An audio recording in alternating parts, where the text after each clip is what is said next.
It's May, and while we welcome warmer temps and the proverbial May flowers, the power grid is gearing up for summer strain.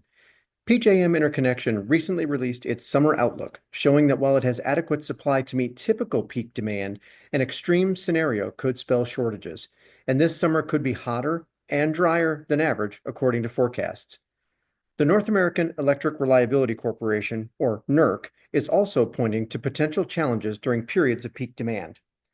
Welcome back to Energy Solutions, a podcast from the Electric Power Supply Association, where we talk with leading voices on the forces and trends shaping America's electric power system. I'm Todd Snitchler, President and CEO of the Electric Power Supply Association. On today's episode, I'm joined by a steady hand in the evolving energy landscape and a voice from the state where PJM has its headquarters, Chairman Steve DeFrank of the Pennsylvania Public Utility Commission. It's a critical moment for energy regulators across the country.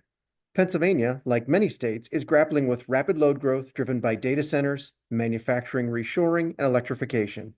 At the same time, affordability and reliability remain front and center for consumers and regulators alike. Chairman DeFrank gives us an insider's look at how one of the nation's most energy-rich states is working to adapt through smarter infrastructure planning, a renewed focus on resource adequacy, and policy coordination with PJM, FERC, and federal partners. Here's our conversation.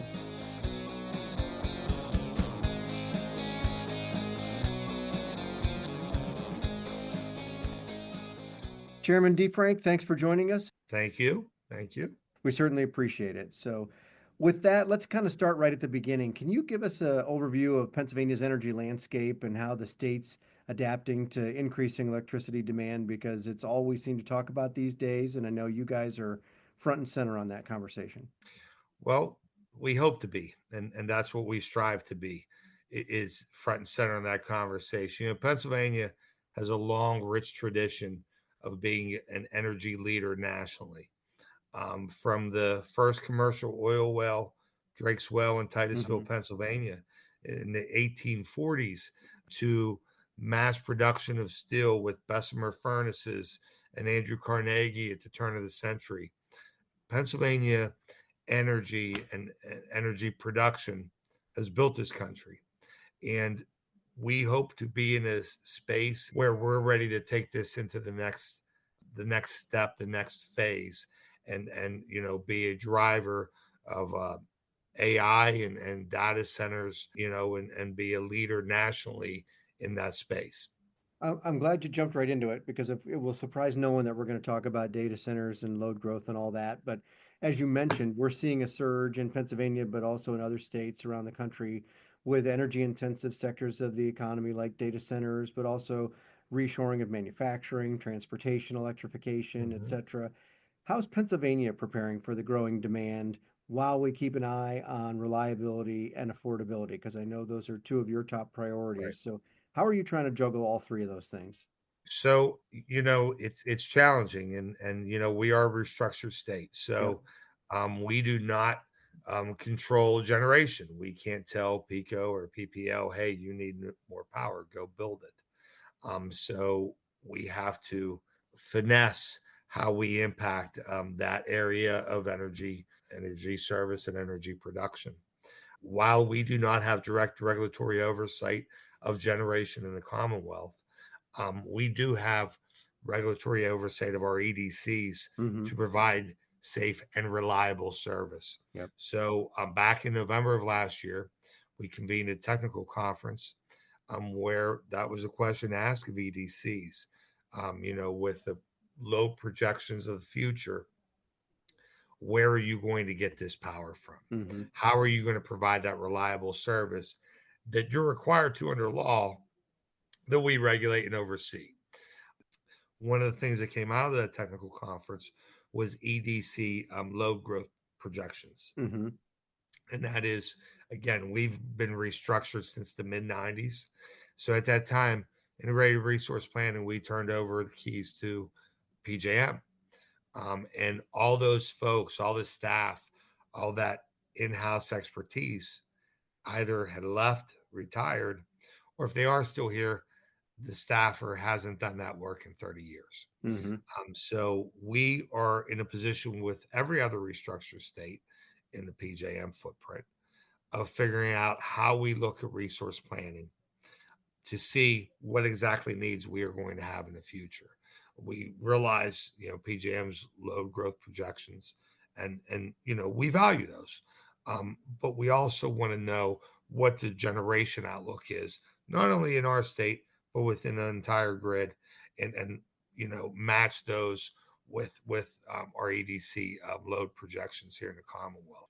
We still want to make co-located load and behind the meter operations plausible, doable. We support those in the Commonwealth, but we just want to give data centers that may be looking at the Commonwealth a menu of options Sure. and make all of them workable options, and let that incoming user decide what option best fits their needs. Are And then you one looking? other thing I Oh, go forgot to ahead. mention, Yeah. Todd, is our Act 129 energy efficiency investments. One of the things that you've heard me say before is that we are not going to build our way out of this. It's going to be a above all approach to meet our load growth needs in the next 5 to 10 years. Mm-hmm. And new generation is part of that, new transmission is part of that, but also you realizing we have a valuable commodity in that electron, and it's probably going to be more valuable in 5 years than it was 5 years ago. How Because of the value of that commodity and that electron, how do we get the best usage of that, the most efficient usage of that? Mm-hmm. Our Act 129 program, it expires May 31st of next year. We will be looking to look at a next phase where we look at demand response, where we look at peak demand reductions, all those high cost drivers that drive up the cost for everyone, and how we manage those high costs. So again, shrink that 24-hour demand curve and compress it, and let's get the best value we can for all ratepayers. Right. I think you were saying that this is like your view of the all of the above approach. So there'll be new Absolutely. generation, but there's other tools that you think need to be included. New generation, new transmission, but again, energy efficiency conservation programs. Um, Again, the peak demand reduction, Yeah. all those things are going to come into play. Virtual power plants, those are all tools in the toolbox that we can use to help meet our grid needs of tomorrow, because we're going to need all those tools. Yeah. And well done to not use a single acronym, but you actually spelled it all out so people could be aware of what we're talking about. So I don't know well what the done to you. acronyms stand for, Todd. I have to say them. Do you have some key questions that you're looking to try to get answers from or answers to? Do you have a handful of things that to your mind, are critically important? For me, the biggest driver here is speed to market Yeah. and speed to interconnection. How we do that while protecting the ratepayer Yeah. from potential stranded cost of load that never materializes. One of the things I want to look at here, and look at the feasibility, is what happens when the end user builds out some of that infrastructure. Yeah. Let them build the substations, let them build some of the infrastructure that's traditionally done and built by the EDC. That way we isolate the ratepayer. It's the end user paying those costs, not the EDC. Right. And can we get them connected quicker if they're willing to do that? They want speed of interconnection. And so, that's a benefit for all sides, where, the ratepayer is protected from potential stranded costs, Yeah. and the end user is getting connected quicker and getting that reliability connection. Because, again, we love co-located loads. We love Sure. behind the meter, no issues with those. But I think that if you talk to end users, and if they can get in front of the meter or behind the meter at the same speed, there's probably a little more reliability coming in front of the meter. So I suspect that you would hear that from a number of them. Sure. All things being equal, all Sure. costs being equal, all speed of connection being equal, I think there's probably a little more stability in terms of reliability being on one side of the meter than the other. So again, we just want to give a menu of options for potential data centers that may be looking at the Commonwealth to come in, and to make sure all options are available to them to meet their specific needs. Realizing a cookie cutter approach a one size fits all is Yeah, not going to doesn't work work. here. We have to be flexible. We have to be accommodating. Yep. I think it's interesting. It sounds like you're pulling at both ends of the string in an effort to try and get people to yes faster, which I think is Yes. a smart approach. So you're fresh off joining us from our fourth annual Competitive Power Summit here in Washington. So thank you again for doing that. As we talked that day, any themes jump out at you or any takeaways or lingering questions that you thought, that was an interesting discussion, but I didn't get all the way to the finish line, or things that you'd encourage us to keep digging in on? Um, no, I think it's a lot of the things we've talked about. I mean, I have concerns that I don't know that you or Evan can help us with. I mean, my biggest concern are supply chain constraints. Yeah, I believe, what I've been telling legislators is, because again, the question is, do we regulate? Do we drop out of PJM? PJM's the worst. I, I think this market is responding. I do. I'm cautiously optimistic. I think we have to keep our eye on it, of but I'm course. not hitting a panic button here just yet. And I think our first, I keep saying first, but our round of RRI, it produced some promising results. And Yeah. and if a large portion of that comes in that's been applied for, we're almost meeting our demand needs of 2030 identified in the 4R report, Hmm. the first go around here just in RRI Yeah, projects. Not taking into consideration any transmission projects, energy efficiency projects, sure. virtual power plants, anything that we're doing to reduce peak demand. Because again, Todd, I mean, we're really talking about 20 to 30 hours a year that we have to meet. I mean, Right. and it's those 20 or 30 hours a year are driving up costs for all ratepayers, and addressing those limited hours, I think, gets us pretty far in the way along the way. Yeah. Well, that's a great segue to a couple of the other things I wanted to ask you about with regard to kind of the policy and regulatory landscape that you're dealing with. So, as the chair of the PAPUC, what do you view your role is in shaping energy policy and ensuring that utilities can meet rising demand, that the state's getting the investment that it seeks in order to make sure we can power it? Of course, PJM flows electrons over 13 states in the District of Columbia, and Pennsylvania's been a long-time energy exporter, but that doesn't always have to be the case. But of course, somebody's got to produce the electrons, right? So how are you trying to figure out how the PA landscape can address some of those concerns as well as the opportunity? We view it as opportunities. I mean, these are a real chance for the market to respond and deliver real value to consumers. So first off, I completely agree with you. Is they are opportunities. There's challenges, but I Sure. believe the size of the challenge and the payoff of the opportunity are directly, Yeah. there's a direct relationship to that. So the larger the challenge, the greater opportunity you're going to have, and that's what's in front of us today. As I said, we are in a restructured state, so we don't have that direct oversight. Hey, build here, build this here, build that there.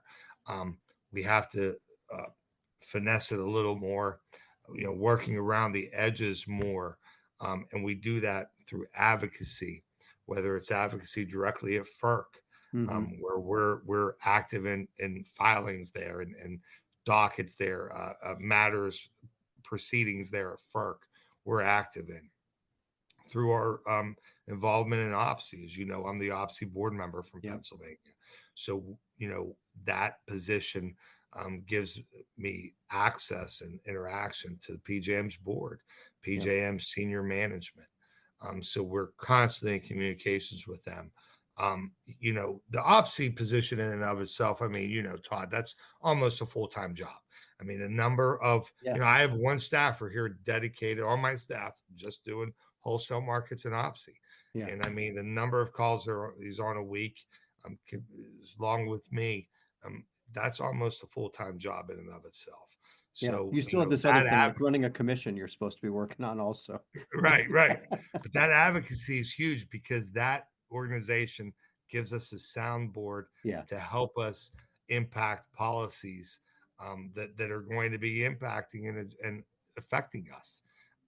without having, again, that direct regulatory oversight Yep. that tells our EDC to just go build, that we have to work nuances in order to impact those issues there. And then, some of the other things we've done, again, the technical conference, where we brought generators in, we brought some Yep. of your members in, Yep. EDCs, advocates, listening to all of them and figuring out, a best way forward. One of the things I talked about, integrated resource planning, that's something that came out of that tech conference that nearly every participant, whether they were an EDC or a generator, they could have been on different sides of the issues. Everyone was saying we need to, do more and be more active in resource planning so we can have a better idea of what the playing field looks like and what issues we're actually dealing with. So all those things together, I believe helps us impact these areas again that we don't have direct regulatory oversight over.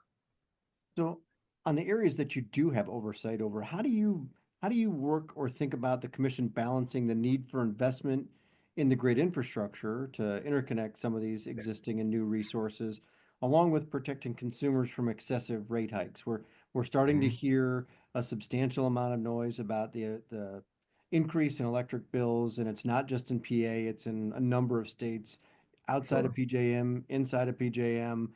How do you think about that from your seat at the chair of the commission? So, Todd, being a former chair and a former commissioner, that's something we deal with every day. Every That's day. sort of like the meat and potatoes of our job is Yeah. that balancing act of affordability with reliability. And if we wanted to be as reliable as possible, we just go and replace all of our aging infrastructure. And the reality is we wouldn't be able to afford the service Right. that was being provided. It would be the most reliable service you can imagine, but it wouldn't be affordable. Right. So affordability is a piece, a portion of reliability. Because if I can't afford it, it doesn't matter how reliable it That's is. exactly right. I can't access it. So that's a balance at the heart of every regulator and regulatory job out there is balancing that need of reliability versus affordability. Hmm. One of the things that we've done here in Pennsylvania is we instituted the Universal Service Working Group. And as we've seen rates increase both on the price of the commodity Hmm. as well as our distribution rates. I mean, electric distribution companies aren't immune to the pressures of the economy. And That's and right. when inflation hits, it hits all aspects, all That's sectors right. of the economy, and EDCs are not an exception to that. So we dealt with 31 rate cases last year. To Wow. give you an example, That's a heavy lift. a busy year would have been 8 to 10, and we had 31. Um, and it's not lost upon us that the same ratepayers being hit multiple times. That's right. We have 67 counties in Pennsylvania. Ratepayers in 51 counties receive two or more rate increases at the same time. Wow. So that's not lost upon us. And while we're judging each one of these cases individually, Yep. the reality is they are hitting folks simultaneously. Yeah. So we have to make sure we get our biggest bang for our buck. Our Universal Service Group looked at easing intake requirements. For instance, many of our customer assistance programs have similar eligibility limits. So if I'm eligible for the natural gas customer assistance program, chances are I'm eligible for the Mhm. electric customer assistance program. So if I sign up with my gas company, can they share that information with my electric company and get me in that other program? So that's one of the things we were looking to do is a universal application where once certain data points, so every company's program has matching data points. Right. And while my application might have 30 questions on it and yours might have 25, 15 of those questions are the exact Same. same question. Yeah. And that information that those questions gather can then be used across other programs. matching people with the dollars available to them. That's one of the ways we keep services affordable. Listening, you know, 31 rate cases. We had a number of public input hearings. I think if you look at any of my statements, many times I've pulled things that the public had testified on. And I always tell folks that is, you know, the last thing I want you to do is stand in a line for 4 hours to speak and then feel that you were unheard. Yep. You are going to be heard. Um, I may not agree with you, but you're certainly going to be heard. And I think it's important for customers to have that understanding because then they take part of the process. Right. They participate in public input hearings where they might, if they're feeling that they're going to stand in line for 4 hours and then it's not going to go anywhere, that doesn't do anyone any good. The customer has to be active in these cases and we have to hear them. One of our cases, for instance, last year resulted in a customer service investigation, quality of service investigation for one of our utilities. And that was from a number of customers coming forward with the same complaints. We were able to match them, see that it's potentially a systemic Right. issue, and doing an investigation on that right now. It's certainly the public is heard, and we think that's important. Other programs we have here in Pennsylvania is our DISC, Distribution System Improvement Charge. That helps keep our infrastructure reliable between rate cases, where it encourages and incentivizes investment in infrastructure between a rate case, allows the utility to earn then on that added infrastructure without coming in for a rate case. And part of that is our LTIP, Long-Term Infrastructure Improvement Plan. And that's part of our DISC. So in order to be DISC eligible, the project has to be in your LTIP. That is a 5-year plan of our EDCs or all of our distribution companies, natural gas, water, all of them. That way we're able to see what their plan is, what their investment plan is out for the next 5 years. And then they're able then to earn on that once they complete those projects.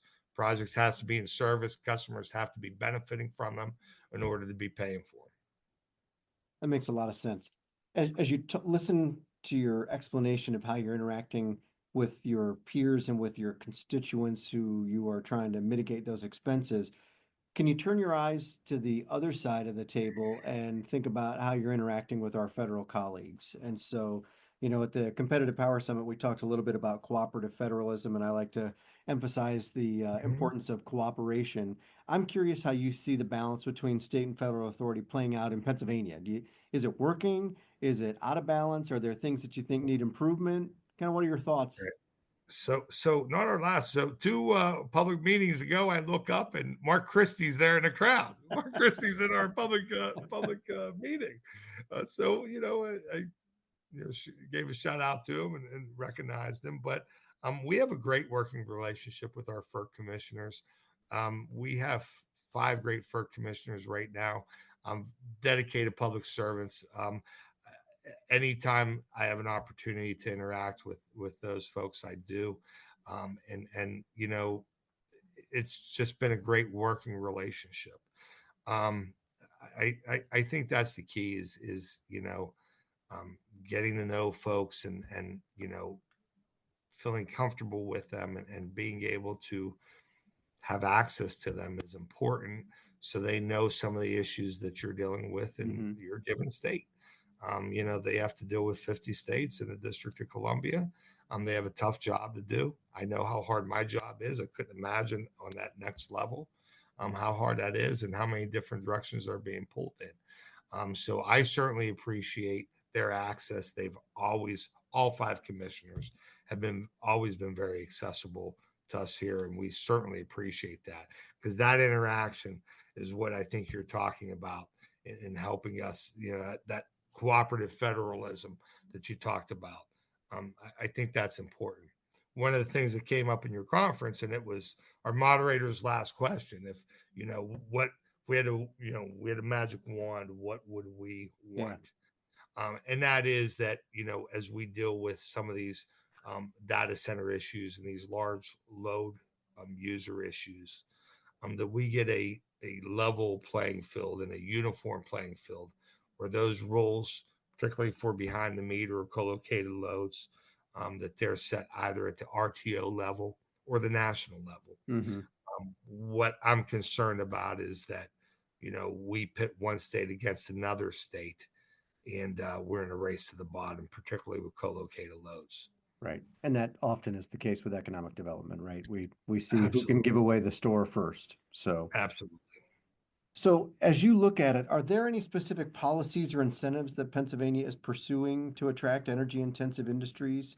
I know you're focused on sustainability and of course a reliable power grid, things need to work, but are there programs that you're focused on? I know the governor has announced the lightning plan and some of the things that he's Sure, working on. Are there sure. things that you're engaged in at the PUC to help focus on that? So I think we have a very attractive tax climate here for data centers. We have a sales tax exemption. It's unlimited. So regardless of the Wow. amount of money you're spending, I mean, think about that. You're putting a $10 billion facility in, Yeah, and 6% no sales tax. You can do the math. that's real money. That's real money. So you know when we think of the entire comprehensive look of the Commonwealth, or access to fresh water, access to excess energy, electric supply, where we're geographically located, near a large portion of the country's population. Yep. We're centrally located to the three main internet connection points in the nation. I think we have a lot to offer. Our broadband build out is something that we're doing here. $2.2 billion invested in broadband. We always talk about the electric aspect of data centers. We never talk about the communication Yeah. aspect of data centers. They got to be able to get communication out and in. And so that's a key component of it. And that's part of what we're doing here as well. So I think all those things help. You brought up the governor's plan, his lightning plan, and one of the Yep. pieces of that plan is a reset board. And that deals with siting of generation sources. And again, we're a restructured state. I hate keep repeating that, but it is so important in this Well, it's space. music to my ears. I mean, coming from Ohio, we're simpatico. So, Sure, right, exactly. And we're a restructured state. We don't necessarily put generation where it needs to go, and so we have to have some zoning stability or siting stability, yeah. if you will, and making sure that we're able to provide some predictability. If you're bringing a project in, that you can have some certainty that siting is going to be approved here. We always hear about permitting reform, and I always view siting as part of permitting because it 100%. really is. I mean, that's what you're permitting the site, right? So Yep. it's in my mind one and the same. So I think the governor's proposal on reset is an interesting approach. Looking forward to see how that's received in the General Assembly, how all this is received. In terms of his I forget which name it was, but the APS update, Yeah. all those things, how they're going to be received, but particularly reset. I think reset is a neat thing to do, as well as his Act 129 bill. He will have an Act 129 bill as well, or energy efficiency conservation programs. Again, those are pieces that I think are very important. You know, the sexy issue of all this, or the sexy piece of all this, is generation, right? We got Of to build course. generation, and that sort of comes top of mind. But again, I think the numbers we're looking at, I don't know that we're going to build our way out of this. I think it's going to be, as I said, an above all approach, and some of those other components are going to be key in meeting those load demand needs of tomorrow. Well, I'll just point you to the Ohio Power Siting Board statute, which does a terrific job of centralizing siting authority at the state level, which Right, we found to be a very useful tool in Ohio. So when you have that ability, it really does make it a little more streamlined to your point. If you want to move quickly and get things done, there's a way to do it. right, So right. So talk to me a little bit about your role as chair of the NARUC Gas Committee or Committee on Gas. I always say that backwards. You're in charge of guiding discussions around the issues, but you're also focused on, of course, what Pennsylvania is doing as part of natural gas's position as part of the future energy mix. involves issues around sustainability, it's infrastructure, it's not just the production of the gas, it's how do you move it from where it is to where it needs to be? How are you thinking about that, both from the NARUC perspective, but also from your Pennsylvania perspective? Because I assume they're very similar, but they probably have a little bit of a different nuance depending on what role you're filling.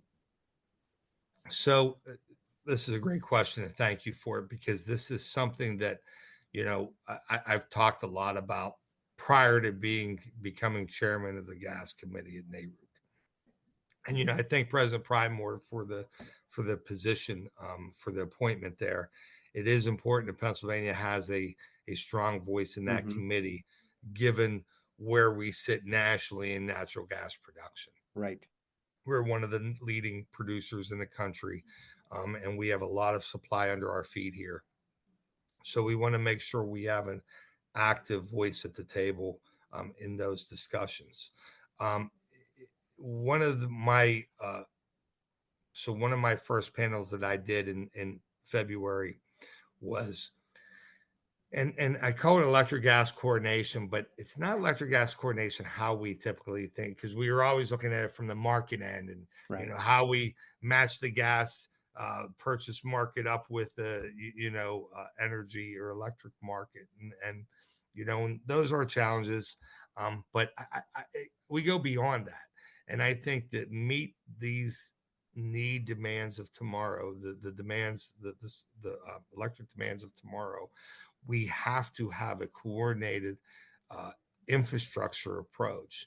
And, we need not only build out electric infrastructure, but natural gas infrastructure. Yeah. Our latest gas reliability report here in Pennsylvania, I think it was from 2023, 63% of gas consumed in Pennsylvania was used to generate electricity with.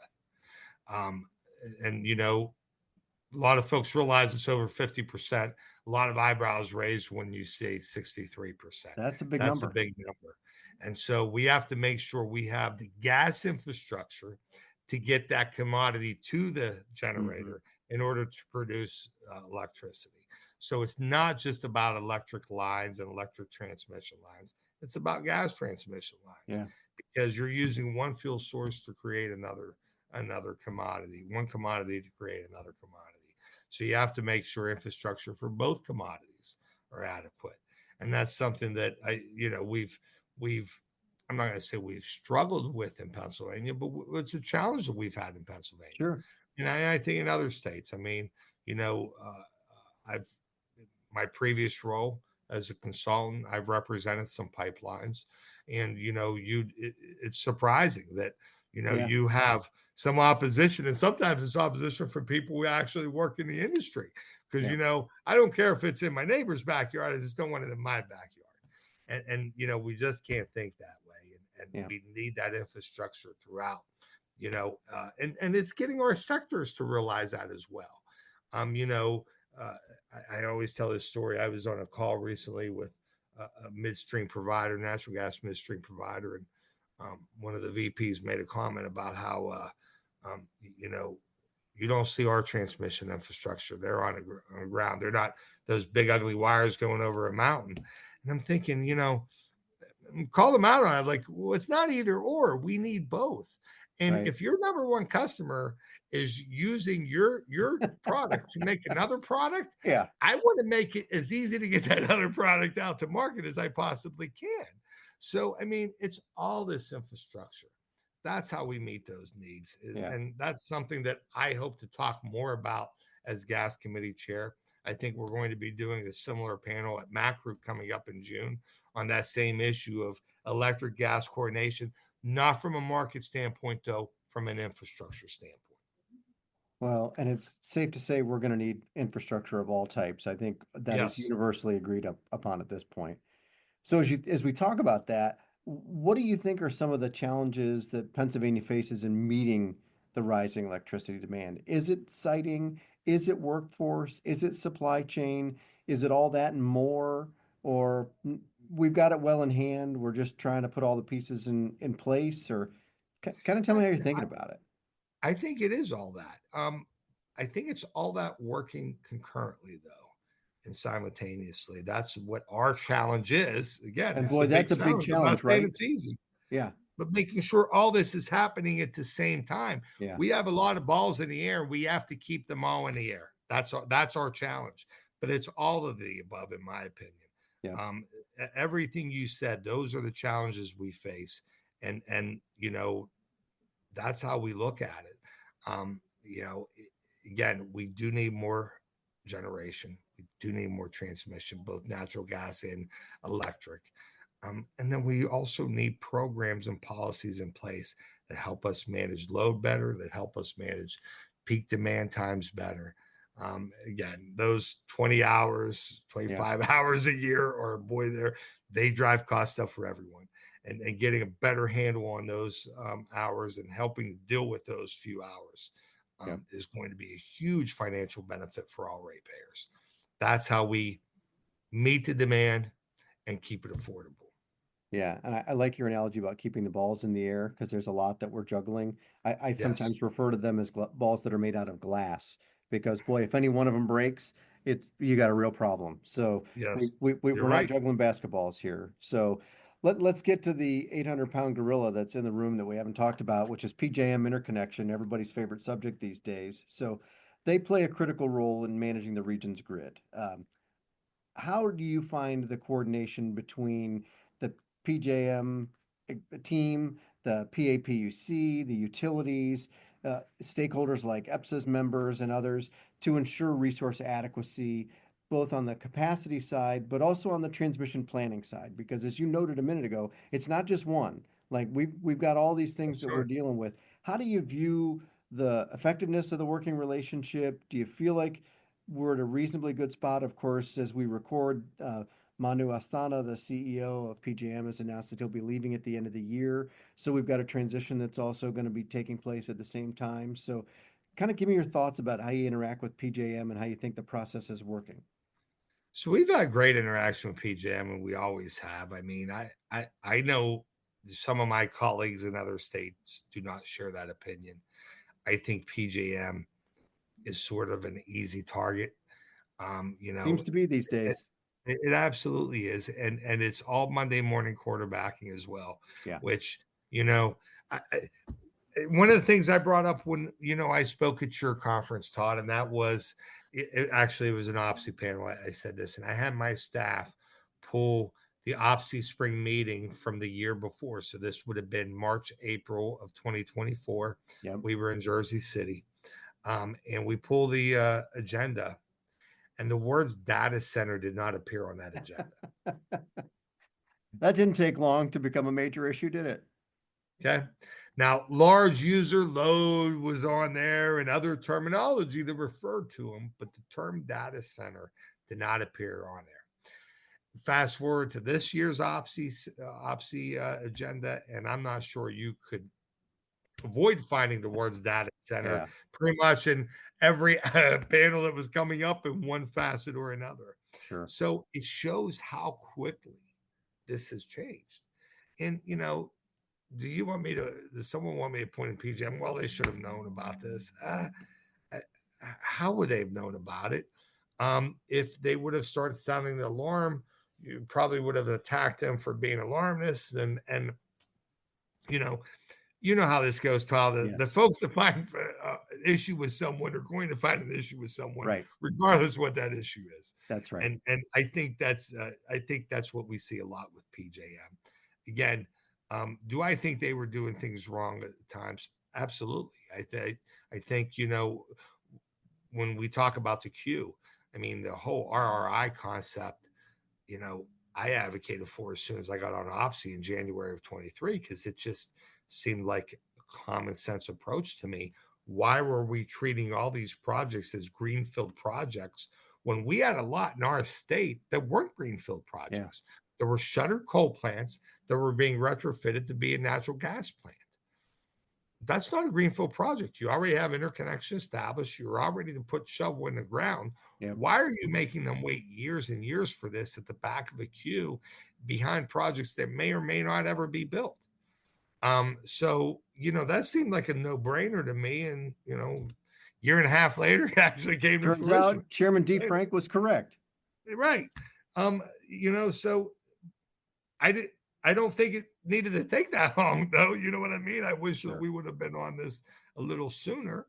If I had to find fault with PJM, I guess that's what I would say. But to to, to not have a crystal ball and to when you look, they had stagnant load growth for 20 plus years. Right. They had tons of excess capacity reserve margins. In fact, my old boss in the Senate, when I was working for her, we attacked PJM for the large reserve margins they had that ratepayers were paying for. Why did you have this such a large reserve margin? Now I'm in this position. Thank God they had that large reserve margin because that's what kept the lights on. And, Right. that proved to be right. Again, it's easy to be a Monday morning quarterback, Yeah. but I think we have a great working relationship with them. I can't tell you one time when I had a question about PJM and either couldn't get an answer or couldn't get someone to at least talk to about it. It might not be the answer I wanted. It might not be the answer I liked. Um, But but you got an that's not answer. their job. I Yeah. mean, their job is to manage a grid Yep. and to sometimes say some tough things to people that aren't easy to say. Yeah. That's their role, and I can't complain about it. I think they've done a great job. Yeah. It's funny that you mentioned reserve margin. I was just at an event last week where the conversation about, well, this might mean we're going to need even larger reserve margins than we have now came up. And I thought, oh, what's old is new again. We're going to have this conversation a second time all around. But that was all that was in the contemplation of a much faster load growth in a much different environment with really large loads that are pulling 500 and 1,000 megawatts at a crack. And if one of them drops off the system, what does that mean? And what is Right. the impact to system reliability? It was a whole different engineering problem. It was load driven, not supply driven. So it Sure. was an interesting discussion. So I'm sure you and I will circle back on that before the year is Yeah, that's out. one of the things we haven't talked about here is load management, load Yeah. shifting. These data centers are such large users and they're all interconnected. So if I'm a company with 6 data centers and PJM footprint, and we get to one of those, peak demand Yeah. hours where someone needs to scale back, am I able to operate under 5 centers instead of 6, Right. or reduce 2 to half usage, something like that? These are such high volume users that 1 or 2 facilities doing that makes the difference. Yeah. That's why, again, it's we can't do things how we've always done them in the past. We have to be innovative in how we address these new challenges. Yeah, I'll give you an amen to that for sure. So, just a couple of questions as we get close to wrapping up here, and appreciate you taking time to visit with us. All of this, the things we've talked about, infrastructure, new supply, new demand, all of that is going to have an impact on customer bills. What are you looking at about ways to mitigate some of those costs while still sending appropriate price signals to spur investment? I mean, nobody's going to build if they can't earn a rate of return. Nobody's going to drop a couple $1 billion on a new power plant if they can't make back their money or at least have the opportunity to do that. How do you think about that from your seat as the chair of the commission? So that's one of the things we have to challenge. That's one of the challenges we have with affordability. And that's what we have to manage it from our end. We are seeing price increases in the commodity as a result of a simple supply and demand argument here. We have decreased supply and increased demand. So the price of the commodity will increase. And I realize ratepayers don't like hearing this, but the reality is when capacity prices were at $28 a day, that wasn't a real price. And while they produced low rates, no one complained about it. Um, but there's no difference between a $28 day and a $500 day, right? I mean, they're Right. just on both ends of the spectrum here. Yeah. Um, they're both signs of a probably oversensitive market that I believe PJM is working to address. That vertical market, where minor changes in load create drastic shifts in price. Yes, a sloped demand curve would be far better than a vertical demand curve. Exactly. We do not want an up and down demand curve. Right. And that market was increasingly becoming more vertical. Yeah. we know that, and I think PJM acknowledges that, and I think that they've are working to implement solutions to address that, and I think they are addressing that. We'll see, in the coming auctions and how they come in, Right. but I think that the best, going back to your question, the best thing we can do is make sure consumers have tools to meet those increased commodity Mhm. costs. For instance, just last week at our public meeting, we approved time of use rate for one of our EDCs, and they filed a default service plan, and it didn't include TOUs. And we have 5 million customers in Pennsylvania, 5 million electric customers, and we probably have about 6,000 on time of use rates, right? So we don't have a lot. Mm, But that doesn't mean you don't offer it, sure. because over the next 5 years, that 6,000 might be 12,000, it might be 20,000, it might be 50,000. Who knows? We need to give folks tools to manage these increased costs. Time of use rates are a way of doing it. We have alternative rate making here, decoupling our rates from volumetric rates, for instance. That may benefit some customers. One of the questions I can't, I've been doing a lot of legislative testifying recently, and one of the questions that came up in one of the hearings was about introductory rates for competitive suppliers, and should we Hmm. be outlawing them, banning them? And my position is no, because that's a tool to help a low income customer manage these increased commodity costs. What we have to do as a commission is make sure a 3-day switch means a 3-day switch, Right. and someone isn't waiting a month to switch and getting caught in a higher rate. Yep. That's what we need to do. I mean, instead of saying no, don't do this or ban this, let that be a tool for customers. Make sure they're educated, and make sure 3-day switches mean 3-day switches. Right.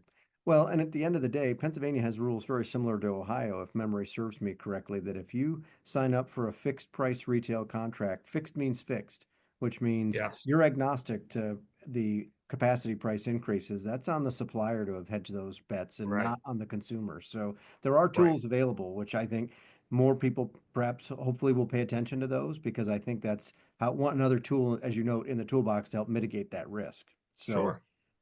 So let's close with this, Mr. Chairman. What message would you want to share with consumers or businesses and policymakers across Pennsylvania as we all try to navigate this evolving energy landscape? Is there one or two takeaways that you would offer folks to think about? Sure. Actually, a lot of the things we've talked about in the last hour. And, we are faced with a great challenge here, but it's also a great opportunity. We will not, this is generational Yeah. changing. We will not have a low growth opportunity in our lifetime like this again. We will not have, our children will not have an opportunity to have access to information like this if we are able to develop data centers in this country. um, the implications for national security Yeah. is huge. This is setting the stage for the next several generations, and we are at the ground floor now. We are building the foundation for that, and if we build a good foundation, we're going to have a good building. And if we don't build a good foundation, we're going to have trouble in the future. And that's why the decisions we make today are so impactful, because they're not just impacting my children, they're impacting my grandchildren, my great grandchildren. And so, it's a great opportunity for us. A lot of folks, go entire careers and never have opportunities Yeah. like all of us have in front of us today. So that's the takeaway I'd want to share, is that this is a great opportunity for us. We need to embrace this, and we need to meet the challenges that are being faced to us. That if we're able to do all those things, as we said, keep all those balls in the air, we're going to do that for the benefit of our children and our grandchildren. That's some great perspective for us to close on. Chairman DeFrank, thank you very much for taking time to visit with us. We really appreciate it. Thank you, Todd. Happy to do it.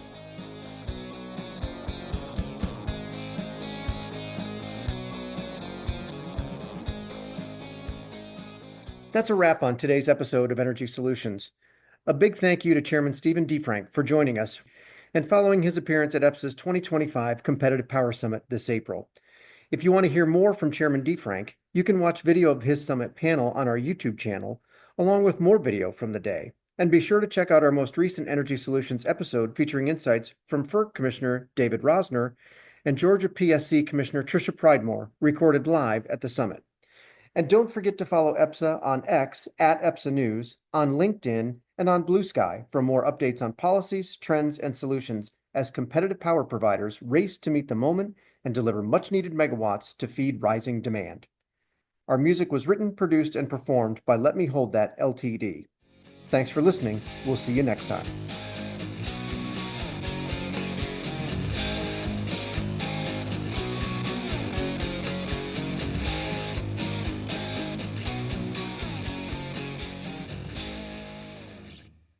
Energy Solutions is brought to you by the Electric Power Supply Association. EPSA represents America's competitive power suppliers, which bring about 175,000 megawatts of power generation resources to customers throughout the United States. Discover the power of competition at www.epsa.org.